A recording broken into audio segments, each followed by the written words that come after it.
Philomythia podcast. Okay, yes. Hello. How are you today there, Eric? Sky rockets in flight. Afternoon delight.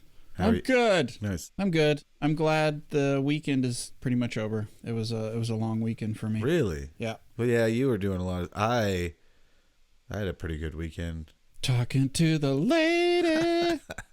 I want to touch on the one shot we did, though, if that's cool with you. Oh, yeah. Yeah, that's totally cool with me. So our regular Friday group has been trying to play on Thursday over this holiday. It's like New Year's and Christmas. And so we decided, so for Friday, let's just do a one shot. And the first one we did was just me and Eric. Mm-hmm. And then the second one we did, we had some other people. We had one more person, really. That's all it was. So it was super fun. And Eric, what I really wanted to touch on is Eric's character specifically, because he created this really cool character that I thought was fun and unique, and really made the world that I'd kind of created really fun. Like, I had a really good time interacting with that character. So I'd like to talk about that and talk about your experience with my 2-part one shot real quick. Sure. So do you want me to just give a little blurb about? Yeah, just talk about your name and who your character was for sure, dude. So I'm going to preface the name because one of our friends during the California trip, which we've talked about a bunch, he misspoke the name Jean-Claude Faan-Taam. I can't even say it correctly anymore because now I have my character's name. But basically I named him Clod Faan-Taam. And Clod is C-L-O-D, and Cheens looks like jeans, so it's J-E-A-N-S or whatever. It's just like jeans you wear. Basically, he was a goblin Beastheart. Beastheart is a new class by Matthew Colville's company, which I think is just called MCDM Productions. And it's fucking so awesome. So cool. I will praise that class to the heavens. I will bring it onto the mountaintop and preach the good word. If you want to try something that's really cool and unique and fills a niche that's not really in 5e right now, check the Beastheart out. But basically, you get an animal companion, and all your powers are based around your relationship with this animal. So it's not just like having a familiar, or, you know, druids and wizards can do find familiar and stuff. It's much more in depth, and all your class powers come from that. And just the experience of building the class felt very open and customizable. So it was not very, I wasn't on a rail. I could really pick a little from here and this. And basically it's all based around ferocity. So ferocity is this pool of points that builds up as you're in combat. And if it gets too high, your companion can go crazy and attack people randomly. So it's kind of like a barbarian rage in that way, at least in my mind, with flavor. But then you use those points, kind of like sorcery points, to do all this crazy shit. So I was a goblin Beastheart named Clod Faan-Taam, and he was very special. His legs didn't work. I was inspired by this kid that I encountered a lot in Utah, where his legs were very deformed, so he walked on his hands. So Cheens has these really extra long arms, really dark green skin, eyes that are so yellow they almost seem to glow in the dark like wolves' eyes. And he was rejected by his village and raised by this owl bear who couldn't have chicks. I found this meme. Owl bears apparently aren't chicks or cubs, they're chubs. Yeah. I was like, damn it, that's what I would have called my owl bear. So she couldn't have chubs, so she raised Cheens. So they had this very deep relationship, and her name was Haga, so it was H-A-A-G-A. For instance, I could use ferocity to have her sprout wings for a round, and we could fly up to her movement. Or when Cheens would shoot his longbow, it did elemental damage because of I picked like the primal path or something like that. Just lots of really cool, flavorful, evocative type powers. So it was really fun, and I just played him very like he's a loner. He lives up in the mountains, so he basically is lured to this town by the smell of delicious meats because it's the middle of winter and he was hungry. So that's Cheens. Oh, it's so great. I definitely love this character. I definitely want to play him more. So there you go. Oh, I definitely plan on using that kind of little one-off world a little bit. But then as I was sitting here listening to our other episode on of the podcast that we just aired, I was thinking, do you know what we should do is do our one-shots in that world. Hylica? Yeah. For sure. You know, just because it'd be fun. And so Gene's, you know, encountered this little kind of world that I'd created. I won't delve into that too much. We can talk about that some other time. But he kind of went out into the world. And as he got to a certain point, we brought this other person who's a friend of mine named Ashley. And she's a big League of Legends player. And she created a character that was based on, I believe the character's name is Karma in League of Legends. And she was like a sorcerer monk multi-classed character, and it was really fun, man. Like, I had a great time with you guys, and when I pulled out the big bad evil and kind of how the characters got there, I didn't expect the way that they've solved the end. Like, I was ready for like a battle. I was like, yeah, this is gonna be crazy. I had a few ideas, and they, first of all, you saved the guy, which that was not on my agenda at all to save him. He was a bad guy for all intents and purposes. Oh, that's awesome. I You didn't know guys, that. yeah. So the guy is the son of the king of the kingdom we are from. Yeah. Has been missing for years, and we find him by the end. So we rescued him, and we were successful. Yeah, and the funny thing was you weren't supposed to rescue him. Right. He had been basically manipulated, and it was his fault. The shit was breaking a lot more. Piece of shit. Send him back. And then send him back. But he was being manipulated, but you guys were like, save him, and you saved him and bounced and got away. And I was like, this was not where I thought this was going to go at all. It Right. was super fun. And Ashley had a great time. Eric had a great time. I hope she wants to play more with us because she was a really fun player. It was fun. Yeah. Yeah. Here's my favorite emergent thing is I intentionally left my T-biffs, my traits, ideals, bonds, flaws, blank when we started, and I would fill them in as I would react to things in the world. And one thing that I discovered is that Cheens is very nervous about overt arcane magic. So he's a little afraid. And then the whole second session of this one shot was all like we went to the house of this hag and we're stuck in the house. So Cheens is like trying to get the door open. And then my fellow player is a caster. So that was really fun to play around with and have a character that kept trying to run away from. When she played her character really well and tried to like be nice and kind with Jeans, and Right. it was a lot of fun. Yeah.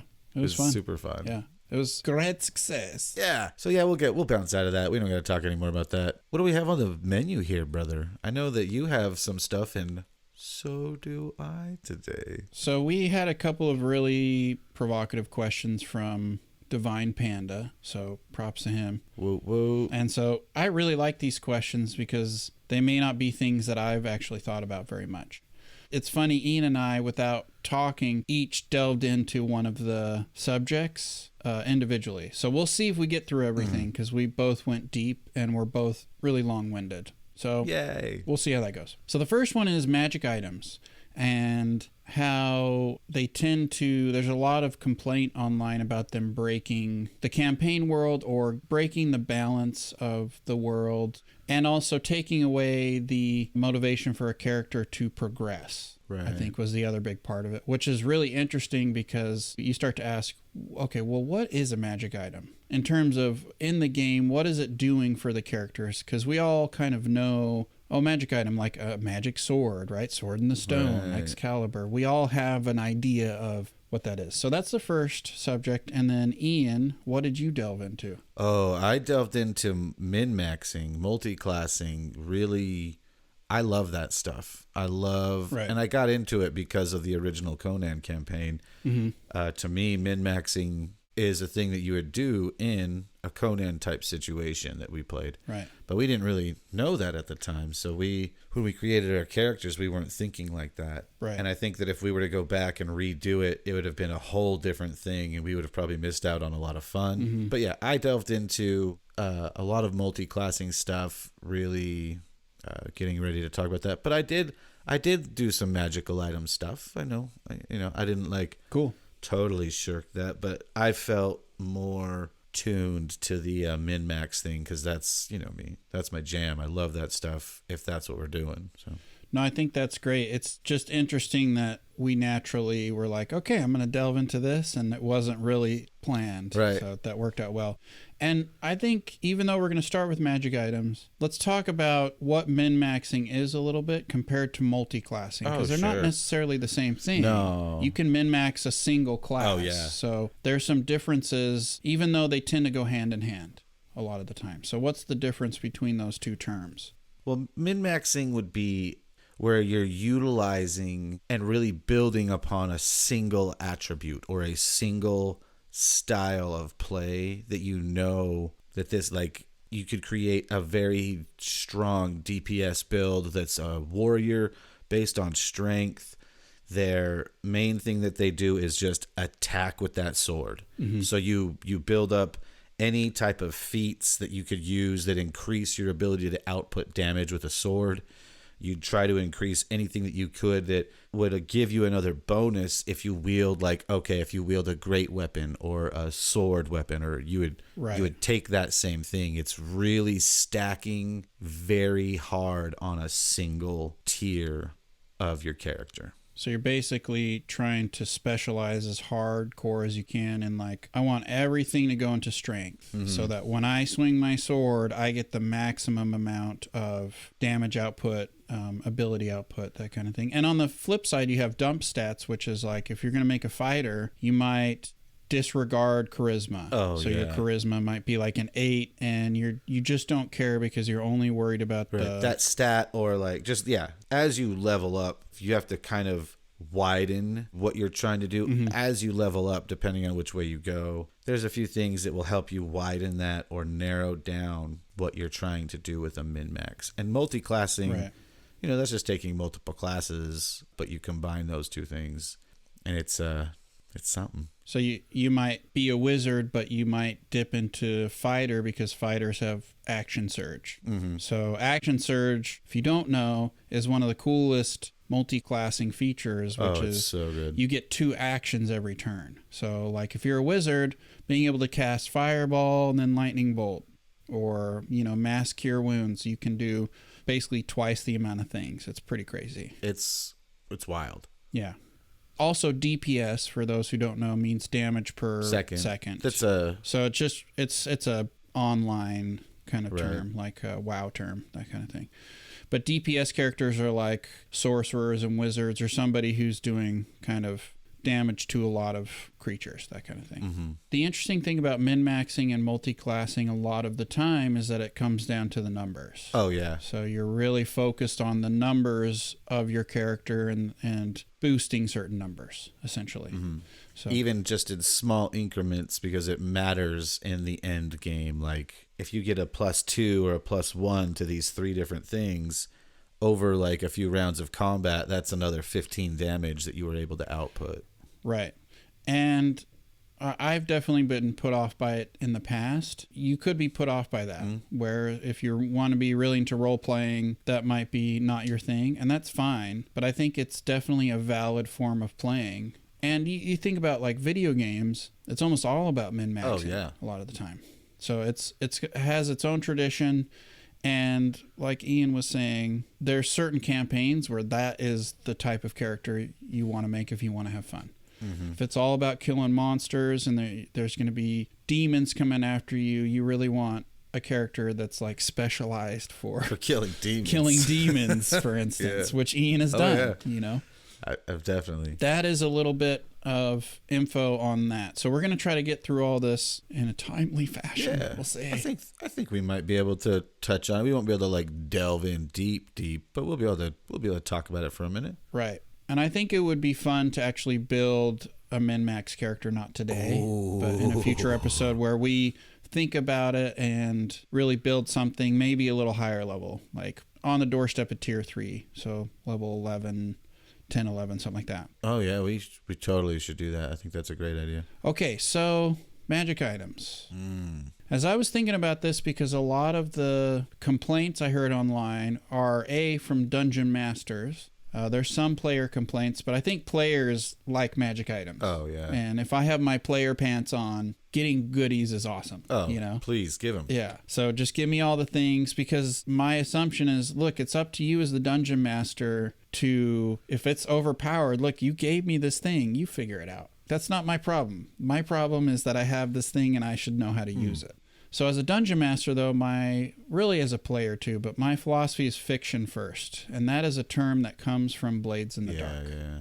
And Blades in the Dark is a different system, but I think there's a lot of value that can be gleaned for D&D from Blades in the Dark. So I started asking myself, and there's a really good episode of WebDM that I went back and listened to last night about homebrew magic items, but they really get into fitting items into your world and a lot of the philosophy behind how magic items work. They have some good definitions that come straight from Jim Davis. I'm paraphrasing, but these are from him. The first one is, what is a magic item? Like, what is it? And this was how I kind of worded it, is that a magic item is a discrete object in the campaign setting that gives your PCs access to powers they wouldn't otherwise have. And wouldn't otherwise have is, I have it in red. Because basically, you give your fighter a +3 sword, so they are able to attack stronger, and they wouldn't be able to do it without that object. Right. So they're discrete, usually objects. They don't have to be objects. They could be food and tinctures and powders, and we'll get into some of that. There's some really cool homebrew stuff that Davis has done, which is like, that's really weird. I want to use that.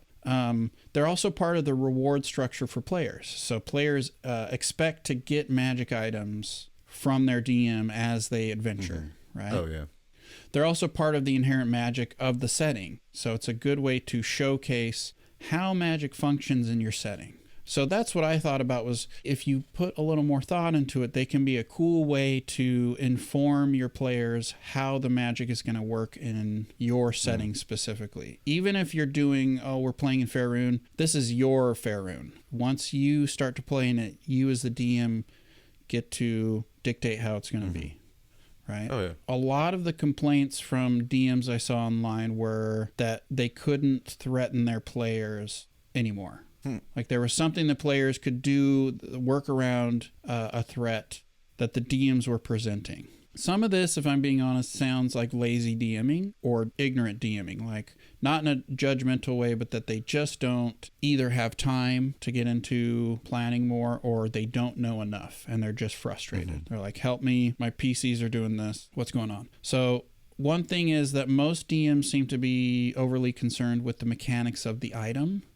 Like, again, they're only worried about the numbers when that may not be the way the PCs are playing. Right. And my opinion is you can change any and every aspect of a magic item that you want. So if they get an item, it doesn't have to be how it's written in the book if you're like, that seems dumb.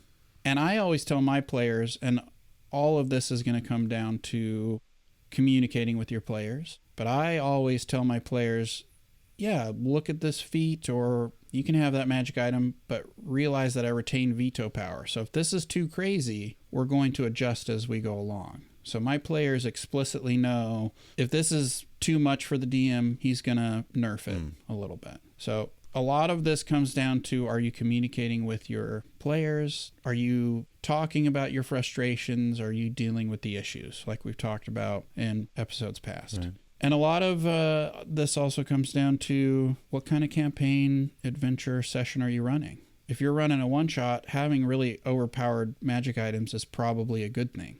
Like, give your players cool shit to do crazy things because you don't have to worry about long-term consequences, right? Oh, I like that. I would also say more and more, as I DM myself, I'm convinced that DMs are too precious with their campaign worlds. They don't want anything to change. They want to keep it as this static thing. And their players are coming in as the bulls in the china shop and they're just smashing everything. And then the DMs get upset and they punish their players. And it's this cycle of violence. I think you should, and I have some axioms at the bottom that I just thought about for myself, but kill your darlings. Like, destroy your campaign world as you play through it. Let it change. Let it be torn apart. That is good storytelling, in my opinion. Right. And a good example of this is if you watch the behind the scenes of the extended Lord of the Rings, because they have some of the best featurettes ever. watch what they do with those maquettes, maquettes are giant. They call them bigatures too, which is a horrible name because it sounds like bigot, but they're these huge models. So maybe they'll make a giant model of Minas Tirith so they can, zoom in really close with the camera. Oh, okay. Yeah. And then they age the shit out of it. So it's pristine and perfect. And then they chop pieces off and they make it look all old and ruined and lived in. I feel like you should do the same thing with your campaign world. Like, don't just keep it pristine and static. Let this be a dynamic thing that the players can wear out and ruin and destroy, is my opinion. Now, I don't think many people are going to agree with me, but I think that's my philosophy going into it is, hey, this is meant to be used and played with and stretched and torn and broken and blah, blah, blah, blah, blah. Right? Yeah. And then a good question to ask is, to what end? Why are you giving the PCs these certain magic items? So is it just to give them something cool so they have a perk? Because from the player perspective, they want some kind of shiny, right? They want something cool that's going to make them more powerful.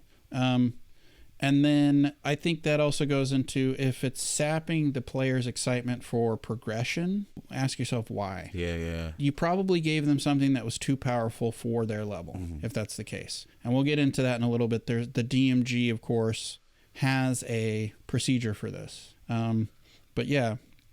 So what do you think, Ian? What do I think, Eric Blood? Yeah, what do you think? Well, my thoughts, good sir, on the magical item thing is I'm definitely with you to a degree on the DMs complaining on the internet about this or about that, or, oh, I gave my players these magical items and now everything's this. Right. Okay, well, there's an easy fix to that. Break the magic item, man. Just break their magic item. Right. Someone rolls a low number. Oh, your sword's broken. There you go. It doesn't need to be a big deal. I mean, that's how I play. Like, but I wouldn't break their magic item anyway, because I would just be like, well, they're all enhanced now, so I will take it upon myself. I'll be like, okay, well, every monster they encounter now, the AC's one higher than it was. Right. Yeah, it's simple. Something for sure. And I don't need to tell them that. They don't need to know that. It's, they feel good about their magic item. I feel good about my characters being a little bit strong. In reality, nothing changed, but they feel rewarded. This is going to sound cynical, but it's the illusion of reward. Right. You can keep doing that. Yeah. And like you were just saying a second ago with this, if there are people out there who are encountering players that don't want to progress, pardon. You're not pardoned. I'm sorry. I mean, that could be a whole episode unto itself. What could be a whole episode? Just players that all of a sudden seem to stagnate and not want to progress. Oh yeah, we'll talk about that at a later episode. We'll get into it. We'll delve into that. There's all kinds of reasons for sure. But when it comes to the magic items thing, I love magic items. Just like we were talking about, I will give them out like crazy. Right. Because I players love that stuff, and I love the idea of giving them like tons of things and just let them pick what they want to use. Let them have fun. But as you have all learned, listeners, I'm just likes to have fun, man.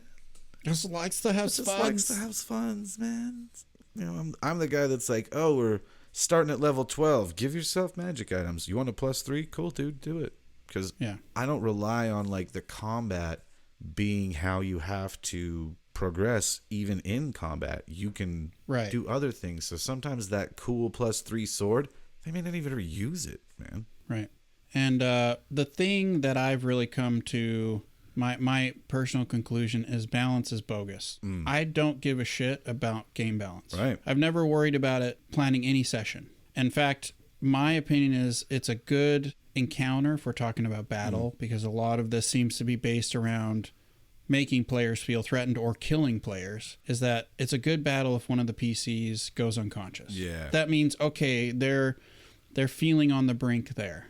And players want to be challenged. They want to feel like there's risk involved. Even if it's not explicit, they want the DM to put them in the shit, so to speak. Oh, absolutely. Personally, I've never worried about balance. I want it to be unbalanced. I want it to feel like the players are the heroes in that story where they're in over their heads. And it's not that they're going to just die in the first encounter, but that they have to figure things out, and that the magic items they have, they fucking need those magic items. Right. And speaking of that, that brings me up to an interesting point, because we've talked about your campaign, and I want to talk about it again right now. Sure. Because your players do have, like, some of your players are powerful characters, but I have watched them be threatened by every battle that they've been in. Any situation where they're in something, Right. there's always a constant threat of things. Yeah. And I'm leading to this,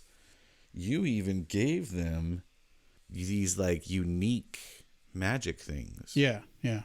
And I'd like to delve into that, because just to give an example of, like, magic items don't have to be this, like we keep saying, game-breaking thing. You could get, Eric is breaking his game by putting in these, but I've never once seen a game he run where it's broken. It always feels, there's always threat. It's not like, oh, it's so balanced. No, the heroes feel like heroes. The story pushes them to feel this certain way regardless of their magic items. Like, their magic items are just kind of, they're things they need along the way. Yeah. So yeah, tell me a little bit about those. So Ian is talking about this concept I just came up with. I don't even remember where, but basically all the gods of Faerun are being taken hostage. So they're going away. If you're a cleric, you don't get to talk to that god anymore. They're gone. And I was like, well, how are they going to use magic then? What's going to happen if all the deities are gone? And I'm like, well, basically the deities made this last-ditch effort to empower the PCs to do something about this, since the gods are out of the picture. Like, they're somewhere where they have no influence anymore. So I came up with this idea called Deific Boons. And basically the essence of the deity, it lives within them. So it's kind of a way to thumb their nose at the big bad, because the big bad needs the divine power of these gods. So these Deific Boons are different. I customize it for every character. So, for instance, my character Crimson, who's basically Raphael from the Ninja Turtles. That's what he based it, like, heavily on. It's very cool. He's a Tortle barbarian. He has one called Helm's Judgment. So all the characters have the sigil of their deity over their heart, and they actually manifest things out of this kind of quote-unquote divine tattoo. Crimson, I usually try to do 3 cool things. So he's got armor of the just. A golden light surrounds him in the likeness of Helm's armor. Helm is one of the deities, by the way. That's his name, Helm. It gives Crimson a +3 to his AC, and Turtles have high AC already. They're fucking hard to hit, and they get it for 3 rounds, after which he has to take a long rest before he can use it again. You know what? I think this might be Kramdar's. That you're reading? Yeah, Kramdar is our dwarven barbarian, so we have 2 barbarians right now. That does sound like Kramdar's thing. Yeah. So he's, it's Helm. And then he's got Heaven's Gauntlet, which basically he summons a gauntlet that comes down from the sky and goes boom and just smashes. It does 4d8 + 3 radiant damage. Nice. If you know anything about damage types, Force and Radiant are the kinds you want to always do as a player. That's what you want. Yeah. You want it. And then he's got Helm's Justice, which means he may re-roll a d20 on a critical fail. Oh, that's a pretty sweet one. I like that. I should say this. The player of Kramdar, John, he forgot that he had this, so he hasn't been using it. And that's another thing, is who are your players in the game using the items? So if Ian's playing and I give him an item, I know he's going to be thinking about the numbers and how he can maximize things. So I'm going to worry about Ian more than I'm going to worry about John. Knowing who your players are at the table and how they're going to utilize what you give them is very important. So I'm not going to go into too much detail about the other ones, but Sword of Radiant Rage is Crimson's. That was good. So he basically summons this flying, flaming sword that's based on a flying sword from the DMG, but I reskinned it and changed it. But he summons it. It has 3 attacks. It has +3 to attack. It uses his attack. It has an aura that's 10 feet, so any creature within this radius gains advantage on saving throws. Oh, nice. Jerry's character, Pitt, who's a rogue, he worships Mask, so he can cast Vision of Darkness, which is, he can cast Dark Vision without using a spell slot. He can also do Shadow Step, which is a monk ability. Oh, that one's good too. Whereas a bonus action, he can basically Misty Step from shadow to shadow, So that kind of thing. And the thing that I told them is, hey, if you like these powers, as we go, we'll progress them, we'll level them up. And I'm not doing it, there's no procedure. It's just, hey, what are they using? How does it work? Do they like using it? Let's give them more of that. Nice. And it's never been a problem because, and I've told them this, I'm going to throw shit at them that's going to really try them. And one thing I wanted to talk about at the beginning of the podcast that I forgot is one of my players died. Oh, yeah, yeah. I finally had to deal with player death, and it was brutal. It was heavy. It really heavy was. Stuff. It really was. I almost started crying. I was very emotional about it. I tried to be really respectful. We had a moment of silence because I really care about my players' characters. Like there's a lot of risk involved in what the players are doing now. And I've told them I'm thinking of the campaign in terms of a 4-act structure. So they're right at the end of Act 2, which is it's just going to keep getting worse and worse from here. Yeah.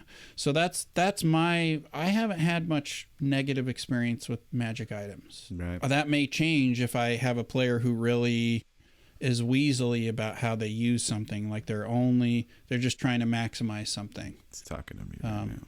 That's Ian. What? I said you're talking to me right now. That's Ian. I'm not, because I haven't had to deal with it. So, Right.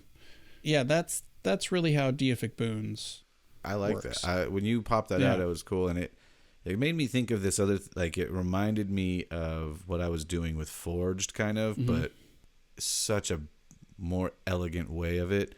And it also kind of reminds me of League of Legends. The reason I know is Ashley plays, and she tells me about it, and it's right. It's kind of like Warframe in the sense that there's like 4 abilities each character kind of has. Mm-hmm.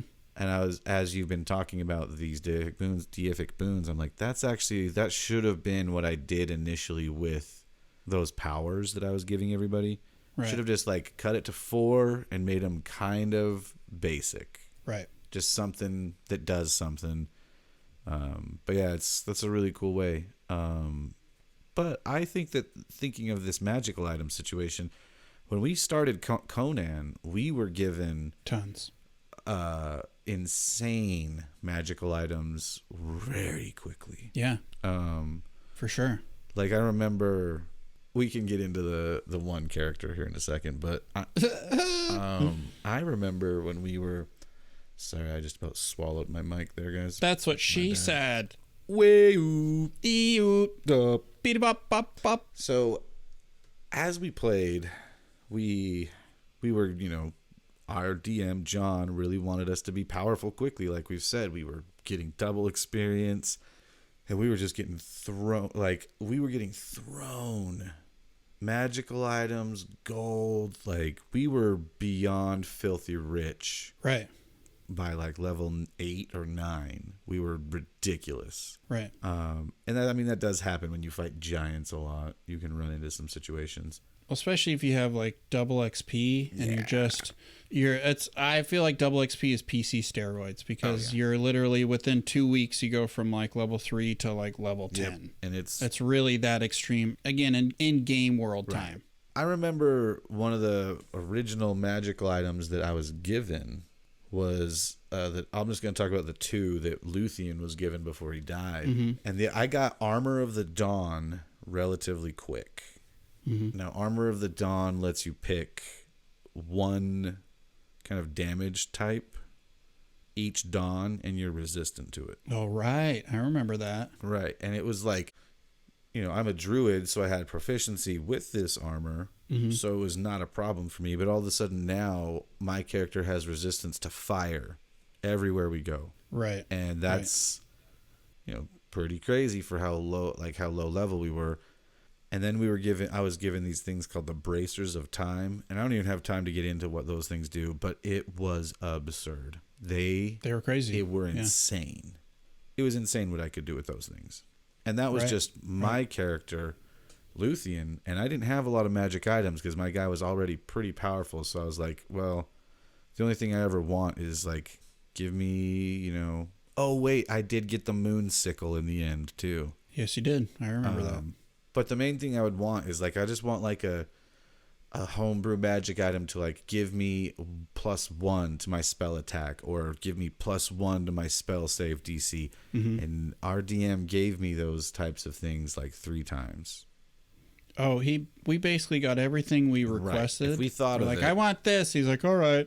He started giving more pushback later Right. on, but it was kind of too late Because at that point because we were already spoiled children. Right. We're like, no, I So, want like, this. So to address the idea of magic items becoming something that hinders progression, I guess that depends on the person, because when I was given like Armor of the Dawn and Bracers of Time, I was like, sweet, give me more. I want more things. Right. Let's go kill more shit. I want more. Yeah. For sure. And we were like level 12 and had like spell saves of like 22 and shit. It was insane. Yeah, especially Tyne, like his spell attack bonus and spell save DC were through the roof because from of magic super items. early too.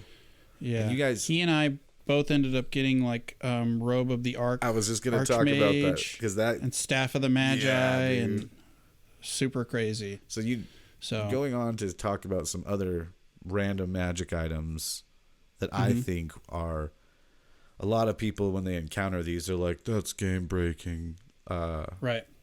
And knowing me, because I'm a min-maxer in certain things, here's one that I'm going to give up, not that I'm going to talk about, and then we'll pass it to you and you talk about one that you've heard of. There's a new item that was released, and I believe it's the Ravnica book. Ravnica, and it is the Illusionist's Bracers. And what they allow you to do every turn, if you cast a cantrip, you can cast it again using a bonus action. Nice. And when you're a high-leveled warlock and you have Eldritch Blast and it shoots like 4 blasts. Yeah. That's 8 blasts every turn that I can shoot. And that's like, I mean, let's be real. Each one of my blasts is a 1d10 plus 6 because I get to add my charisma modifier. So let's even just take lowest roll on that. 1. It's a 1. So let's roll that 8 times. That's 8. But I also get 6 times 8. That's 40. So the minimum damage that roll will be that round I'll do is like 40 some damage. And is that with the coffee lock too? He wasn't a coffee lock. He was the paladin warlock. Oh, okay. But because he had the Eldritch Blast, I mean, it didn't really matter because you just blast that off. And seriously, like, it's like 45, 46 damage, or no, 48, I think. Math. Yeah, it's a lot. And then if you start min-maxing and multiclassing, if you had action surge, I could do it again. You could do that 2 times, cast that twice per round, and then if you have the bracers, that's 4 times in one round? It would be 16 Eldritch Blasts in one round. So it gets hefty. Yeah, quick. and that's min-maxing for you with a very powerful magical item. Eric, what's a magical item you've heard that people say is game-breaking? Oh, by the way, it didn't break the game. I was, we were fighting things that had like 600 hit points. So 40 damage is a drop in the bucket. Is that the Ravenloft campaign? Nice. That's cool. So before I talk about some items. Sorry, you mean like your paladin warlock? Oh, no, that person who had the Illusionist Bracers, that was what was his name? Red. Is that in the Ravenloft campaign though? No, that was on the get together.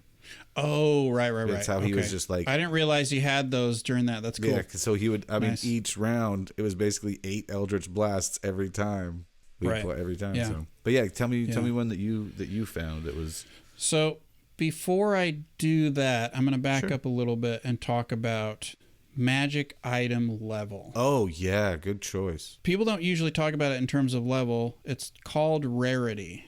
So the item's rarity actually is telling you what level the item is appropriate for. So for instance, what's the rarity of the Illusionist Bracers?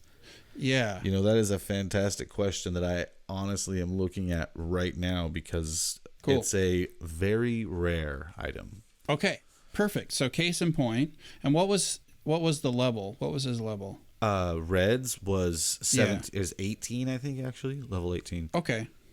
So here's a good example. So Rarity, there's 5 categories, and it goes from common to legendary. So you have common, uncommon, rare, very rare, and legendary. And I feel like everything besides legendary is really hard to keep straight. Like, wait, I think there's rare, very rare. So not terribly memorable naming.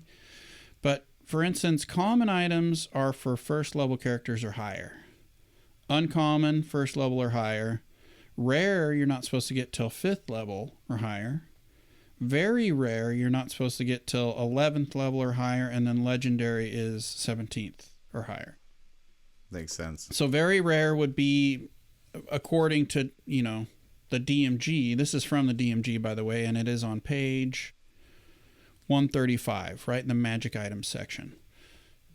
It's, that's why the rarity is there. And I honestly, until I was thinking about this magic item question that was posed, I didn't think about rarity like that. Yeah, me neither. Like, I've read the DMG and I didn't think about it. So it's actually built in there, and I'm guessing that a lot of DMs are not paying attention to the rarity. That's probably mistake number 1. And also the other thing along with that is, are you making sure your PCs aren't having more than 3 attunements? Yeah. Because if you attune to a magic item and it's really good, you're only supposed to have 3 of those. Okay. So that might fix your problem right there. Like, oh, sorry, you're maxed out. You got to get rid of one of those. In terms of, you don't have to throw it away, but you have to not be attuned to it. Yeah. So, the other thing I would say with kind of the lull and like excitement, because I feel like that happened with us with our gold. Like, we had so much gold, we're like, we don't even know what to do now. Like, this isn't even, I'm not even excited about money. And then we started investing and it got interesting. But does the magic item feel earned? Is it something that you just kind of threw their way? A lot of the ones that we got didn't feel earned. It was just kind of like, here you go, and here. And it was Christmas, which isn't necessarily bad. But if there's a lack of like inspiration or motivation to progress, they probably don't feel like they earned the item. They just kind of was given to them, or they randomly found it and it's way overpowered for their level. And so it's like, now that to me, I could see that feeling like you're breaking the game. So as far as kind of the usual suspects, again, a lot of these items I have not used. So it's right now we're armchair DMing, looking at things being like, holy fuck, that's insane. I can see why people would complain, but at the same time, why are you putting that in your game? Right. So the one that comes up the most, there's a couple, but is the Deck of Many Things. Now, the Deck of Many Things is a standard magic item, and what I mean by that is you can find it in the Dungeon Master's Guide. There's a whole bunch of crazy ones in Tasha's Cauldron of Everything that are like, whoa, what's happening here? Like, that's really crazy. So, for instance, Baba Yaga's Mortar and Pestle, that thing's really crazy. Oh, yeah. Okay. Now, there's one other class of magic item that we didn't talk about, which is artifacts. And artifacts are unique magic items that it's like Excalibur would be an artifact because there's only one of it. It has a history.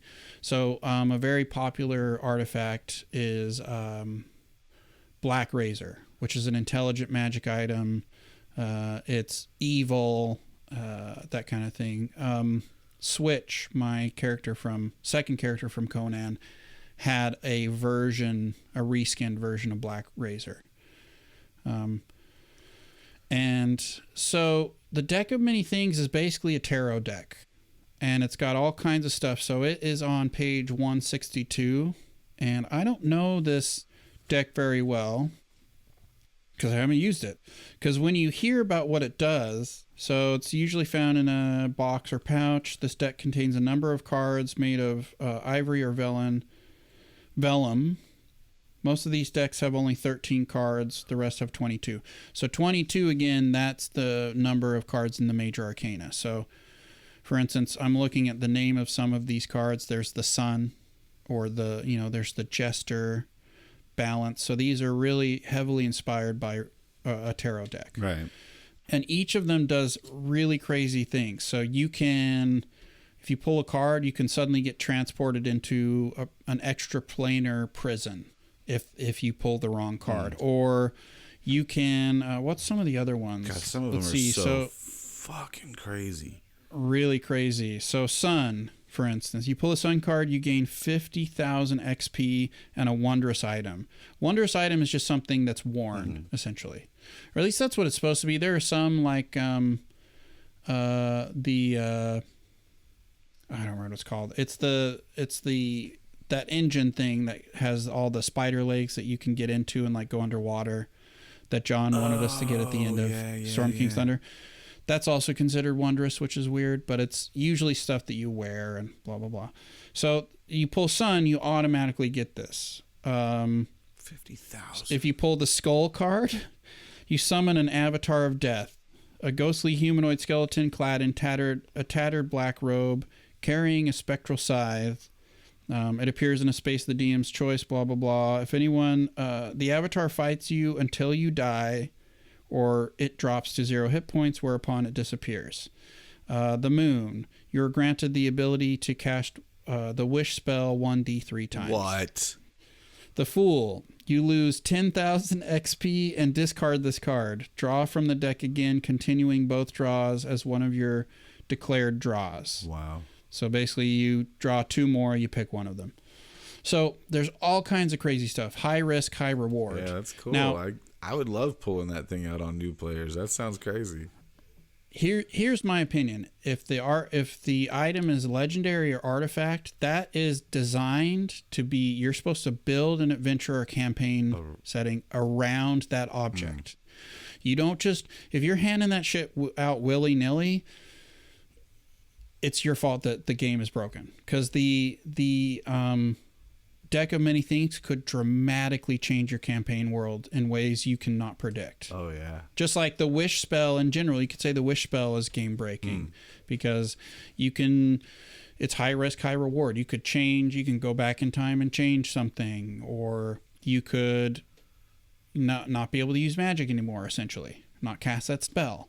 So looking at the item level, I think is very helpful to inform you on what that item is supposed to do and how it's intended to be used in your campaign world. Whether you disregard that or not, that's it. So basically, legendary items you're not even supposed to have access to as a player until you reach level 17. Now, here's another thing that I thought about was put level caps on items. They do it in like Diablo and video games all the time where, oh, I have this sword, but I can't use it until I'm level 12. Right. It's just too powerful. And if I try to use it, bad things happen. Oh, I like that. So that we'll get into some more items, but here were my ideas on, let's say somebody was doing some shenanigans and I accidentally handed out an item that's really fucking up my plans. In standard D&D settings, magic items, especially high-level items, hail from a bygone age by default. So you're raiding a tomb and there's a legendary sword or a scroll of power or wizard's robes. They were made in a different age with a civilization that no longer exists. So first of all, you don't have to automatically tell the PCs what the item does. They find an old dusty robe and they do detect magic and they can tell something's going on with it, but they have to go find an expert. It's a whole quest just to figure out what the fuck it does. Yeah. Again, telling your players, hey, it's going to be hard to figure out like high level items. I'm not just going to quote unquote hand it to you. You might get it, but you don't know what it does. So if a low level PC tries to use a powerful item and their max HP goes down by 1d10 points, they'll think twice before using an unknown item a second time. Oh, dude. So the way you set the items up will inform the PCs on how it's supposed to work in your campaign world. Not saying you should do that, but getting ideas for how to appropriately integrate items into your campaign world. And the web DM episode I was talking about earlier, which is really good, I'll link to it in the description. It talks about really integrating your magic items into your campaign world. So don't just call it a +3 sword. Like, who made these swords? Oh, nice. Do they come from a certain culture? Is there a guild of mages that if they find out that you've got some crazy magic item, are they going to come after you for it? What about dragons? Like if a dragon hears you've got like a wand of wish casting, they're probably going to want that wand. So because you have high level stuff, high level creatures might come after you. Yeah. That kind of thing. And then I just came up with this, but I think it would be fun to try the Fable effect. So from the game Fable, the more the PC uses an item, the more they are changed by that item. Oh, absolutely. I love that. So if this is really fun. If the PC's wielding Black Razor, which is an evil intelligent weapon, with all its benefits, have the PC's appearance slowly start to change. Yeah. Here's my favorite one. Alternatively, every time they enter a holy place, the wailing of innocence can be heard around the PCs. So blood-curdling screams, or even perhaps the screams of their victims. And like other people could hear it? Everybody can hear it. Oh, that's crazy. I love it. So make it inconvenient. Don't if they're just pulling out their dick and just waggling it around, there are consequences. Yeah. So you don't just have to give them items for free and they just get to use it. Have consequences. Maybe the item has a certain number of uses that the PCs don't know. Yeah. So, okay, they can use this wand 3 times, and then after that, they try to use it again, it explodes. Yeah. Or it does something. Give them consequences for being dickheads. Right. That's how I would deal with something, is I try to figure it out in game. And again, communicate. And along with that, my mantra for this is D&D is not a video game. So I see this a lot in the Glass Cannon podcast, or I hear it a lot, which is an amazing podcast where I'm starting it. So I'm on like episode 30 and they're playing Pathfinder. But they get items, magic items from everything they kill, and they immediately know what it does. So, this is a +3 armor, or this is this. And I'm like, man, you're just spoon feeding them all the stuff instead of creating mystery. And maybe that works for your campaign, but putting some thought into what you're doing with these items, it can go a long way. Absolutely. So you don't have to tell your players what these items are. And I have an example of a homebrew item that I got from China Mieville book. Oh, cool. Since we've talked about him, which is the shell, the conch shell that Crimson has. So Crimson has this conch shell that he basically it has a weird tongue thing that he has to make out with, and then he turns invisible. Oh, I actually remember that.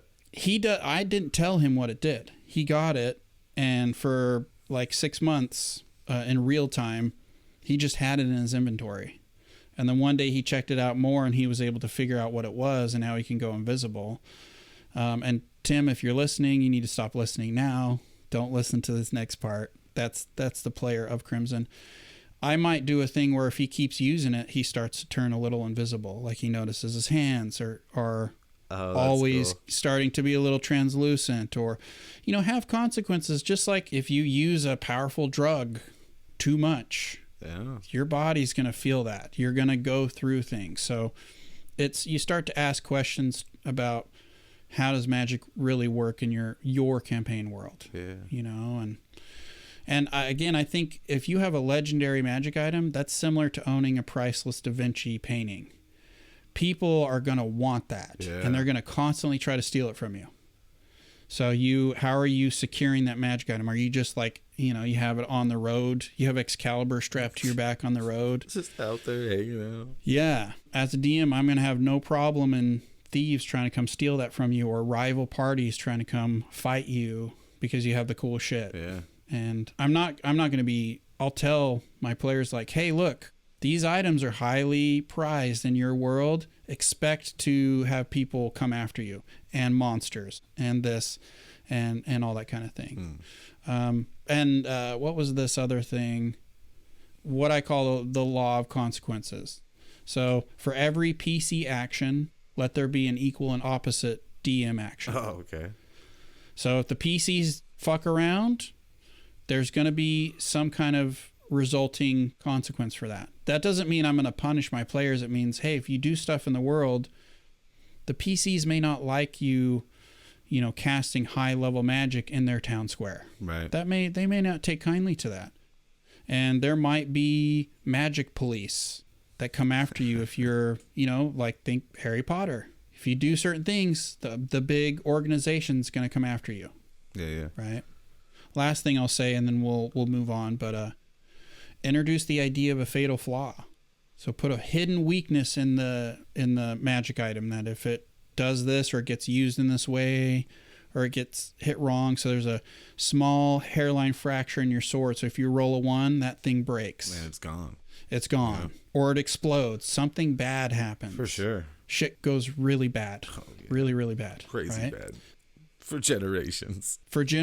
So you could really inform your PCs by, if they're mindless, use that in the narrative. Like, yeah, you mindlessly fucked around with this thing. Now you've created a huge problem in the world, and everybody blames you. So how are you going to fix that? So that's my ideas is take that problem and creatively utilize it as story fuel.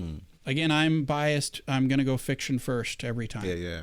As a DM. So yeah, that's my thoughts. That's good. That's my thoughts on it. I think that I'm going to jump into just more magical item stuff. Sounds great. Kind of the idea of like that rarity that you were talking about, like right. An example of that is I think it's a pretty powerful weapon. Some people don't give it the credit it's due, and that's Rod of the Pact Keeper. What's that from? Oh, it's been in D&D. It's like a very pretty regular. I'm pretty sure it's standard DMGs type Classic item. Right. So you can get it in an uncommon, a rare, and a very rare, and it gives you a +1, a +2, or a +3 to your spellcasting modifier. No, the DCs. I'm sorry, the DCs of your warlock spells. Gotcha.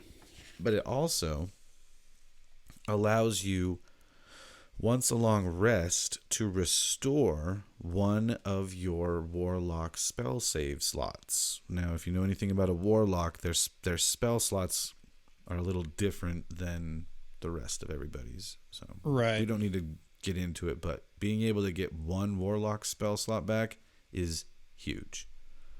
Really, really big. For sure. So I think that was one that is a little interesting because it's like, oh, you can have this one, or this one. So you could like have an item for your PC, Rod of the Pact Keeper, that you let them level that up because they're always just carrying it around with them. So it evolves with them if they just keep it around. And that's cool too, is like giving your characters items that are not terribly great, but the items can level up and evolve too. That's super cool. Yeah. And I like that idea, especially if your PC really bonds to an item and like they really love it. Let them keep it longer. Like as soon as it's no longer valuable, give it another plus. Do something, because that can be really fun if they really connect with that item. It may not be a big thing, but you could it could be something. And for sure, that's a good one. Yeah, I liked that idea. And just some of the talking that you just did, there was one thing that you said that I was like, in all honesty, that's a crazy consequence for almost anything. If you want to really make sure your players understand the seriousness of a certain thing, just hit them in their max HP, drag it down a few. They will freak out because you drop them down. You're like, oh, you just lost 7 max HP. They're like, what? Yeah. Which I've done before, not with magic items, but in my campaign world, there's a disease called the Raven Sorrow. And once you catch it, I'll just randomly have the character, okay, roll a d4. Okay, you lose that many max amount of max HP. And they flip out. It's a way to attack the character sheet, as they call it. And it works too. Like it does. I would highly recommend not using it as a concept, like as a way to punish your players, but not punishment. They'll not like that. But if you're using it as something, it definitely will give your players a feeling of threat. And legitimate consequences. something that's in the world that makes sense. It's not just the DM metagaming being like, well, I don't like what you did, so here you go. And it's not that. It's saying, hey, you were irresponsible in the world. This world has a verisimilitude to it. It's a real place for the hours we play in the game. Mm-hmm. And it's another way you can, quote unquote, balance these magical items. Like, let's say they equip this certain armor, and it's like, you're like, that's super powerful for where they're at. Well, then be like, okay, well, when you equip the armor, it drops your max HP down this much, but you get all the other benefits. But while you're wearing it, your HP is a little bit lower. Or, you know, one that I've heard people complain about a couple of times is Armor of Etherealness, which basically you're able to cast the ethereal spell while you're wearing it. Yeah. It's like, make it, you know, I reserve the right to like con and trick and do stuff behind the scenes to the players. Oh, yeah. So make it so, you can't take that armor off. You're always ethereal now. Yeah. Have fun. Have fun with that. Yeah. So you get an advantage, but guess what? You can't pick up a cup and drink water now. So what are you going to do with that? You know, so I'm not afraid to impose weaknesses and consequences and that kind of thing. And it's a good way to do that. If you feel like something is not balanced, then balance it if you need to. Put a little chink in the armor. Now, speaking of, you know, I'm going to touch on this last thing because I feel like it's my last little bit here. What do you think? What do you think? What are you touching on? Magic stuff. Yeah, let me I was going to say one item and then we'll let you close it out. There was a really interesting one called the Periapt of Wound Closure. I've never even heard of it. Yeah, because it's an uncommon item. It's not very high level. There's a bunch of Periapts in the DMG. Mm-hmm. This is on page 184. It's got one small paragraph, so I'm going to read it. It requires attunement. It's a wondrous item because you wear it. While you wear this pendant, you stabilize whenever you are dying at the start of your turn. In addition, whenever you roll a hit die to regain hit points, double the number of hit points it restores. What? So, okay, first of all, I think that should be a rare item. It seems innocuous, but that could cause some problems, sure. Also, if you have stuff that makes you stabilize, guess what the enemies are going to do? When you go unconscious, they're going to hit your unconscious body. Have fun with that. Right.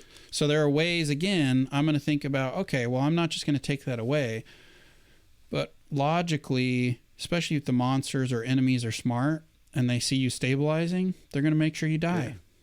So, you know, getting the players to think about things. So that was a common complaint I heard was items that give PCs resistance, make death meaningless, or they automatically stabilize, give enemies disadvantage to hit. So, for instance, I think it's the Displacer Cloak. It's basically the skin of a Displacer beast. Oh, cool. So enemies have disadvantage when they hit you for a certain amount of time. And also one I heard about a lot, and I think this is because DMs are inherently lazy, is intelligent weapons. That was a huge complaint I found. Really? Online a lot. Yeah, a lot. I was like, that's weird. That seems like it'd be super fun. Yeah. But again, if you're more just interested in like crunching the numbers and getting, you know, balance, that may not be what you want to do. I don't know. So I like intelligent weapons. I think, again, that should be a thing that's you kind of base a campaign around or a character's progression around. Yeah, yeah. Like you need to give it some consideration and et cetera, et cetera. So what were you going to move to? Oh, I was going to talk about just another one of our friends that their player when we first started. Yeah. Let's do it. I'm not going to out this person. I'll let him out himself when he comes on the podcast. Right. But this character was given I want to say they got either the Belt of Giant Strength or the Gauntlets of Ogre Power at like level 3. Or I think it was the Gauntlets to start with. Yeah, and it was super random that they got them. Super weird. Yeah, it was like a random pickup. Yep. And then a little bit later, they got the Belt of Giant Strength, which was, again, weird. How did you get both of those? That's really... Right. It really was super random. And then as the days went on, we ended up in Mithril Hall, and they had the Hammer of Thunderbolts there, which is a artifact. It is a unique item to this whole thing. It was this like... Is it an artifact or is it I think it's a legendary. Oh, it could be legendary, right? Because it's not in the artifact section of the DMG. But in order to use the Hammer of Thunderbolts, you need to have the Gauntlets of Ogre Power, and you also need the Belt of Giant Strength. You have to have both. And when we got to Mithril Hall and that hammer was revealed, this player had to have it. Had to. It was crazy. Had to have it. And they wanted it so bad. They got it in the end. The DM granted them this situation, and we went on, and it's this like giant slaying hammer. It's really cool. And considering how like big a deal it really didn't do shit. Like it was pretty underwhelming. It was super underwhelming. He did get to use it, and it did roll the crit once on a giant and killed it instantly. Once. Yeah, when it rolled high, it definitely was, let's say, dramatic. Yeah. For sure. And I mean, it did good damage. Don't get me wrong. I'm not saying it didn't. I'm just saying it wasn't like, for what they were, like, the way that the Wizards of the Coast seemed to be making this hammer was like, really? That's all it does? That's right. Yeah. Stupid. But whatever. It was a bit anticlimactic. Yeah. That was a negative experience for me, just in the sense that the reason why this player got the hammer was because the player complained to the DM over and over and over and over for like sessions. So basically he got it so that he would shut up, in my opinion. And so that was negative to me because it totally took me out of the game experience. It's like, that's a perfect thing for have that character prove themselves to the dwarves, turn it into a quest, make it a character building thing, do something cool with it. And that would have been really fun. Like maybe the whole party could have rallied around them and we could have done something interesting and emergent. But it was just kind of like, I want it. Fine. There you go. Here it is. It's not what I thought it was. Well, it's too bad. It's true in life too, man. True in life. Yeah. So I think the way that it was handled, because you're going to have players that boo-boo about stuff. Oh, yeah. And it was just... None of us had really encountered that problem before, players and DM, but it was just handled poorly. Yeah. I feel like, Looking back at it, yeah. But I mean, that was still within our first, 8 months of playing? If that.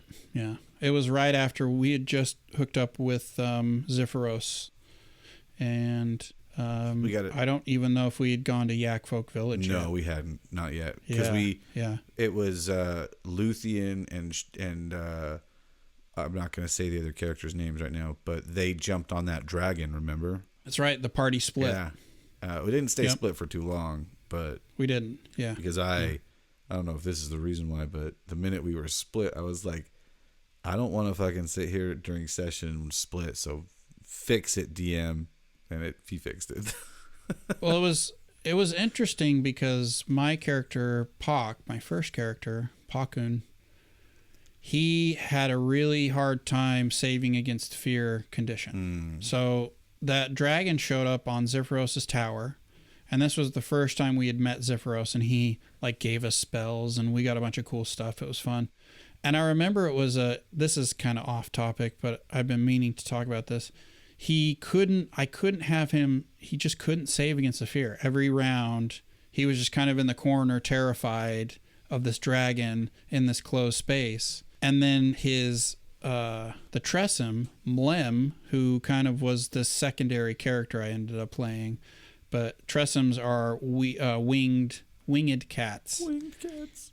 And the Tressum actually gave him the help action, so he was able to save. But I remember just for me personally, it was kind of therapy for Pac. Like he had somebody in his life who was able to back him up. And it was this whole kind of cathartic experience for the character. Nice. So again, I mean, tying that into magic items as problems or frustrations, you can use those as ways to be creative in the game. Absolutely. Too. And I think that's a beautiful note to end on personally. Yeah. So there you go. We don't have tons of experience with problematic magic items, but I sure want to take some of this and put in my campaigns now. I think there's a lot of cool things you can do to make magic items more interesting and funner for your table. So what do you think? Let us know. Yeah, let us know. And all that kind of stuff. And one thing I forgot to say, I'm going to start doing it at the beginning. It would really help us out if you can like, share, and subscribe for sure. Please to do. the podcast. Please do.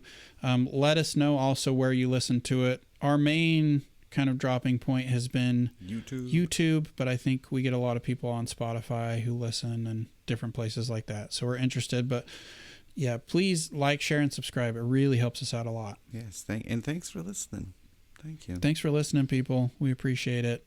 We like doing it, and we like that you like listening. Do you want me to say it? I don't know. Is it my turn? I think you said it last episode. Then you say it. Okay. Okay. Listeners. Yeah. Listeners. Yeah. Stay fucking sweet. Stay fucking sweet. Never fucking say that fucking sweet. I would say sweet. I would never fucking say fucking. Oh, hey. Listeners, you've made it to the end. Give yourself a prize. Maybe a little cupcake or some coffee or hot chocolate, This is the credits, and we have links to all the things. So check down below and you'll see things to the link tree, and the link tree links to the other links, and there's links to be had. Also, Jerry did our music. It's super badass. If you want to check out all his stuff, we have a link to that too. It's on SoundCloud. So remember to roll high and take a point of inspiration. Like, share, subscribe.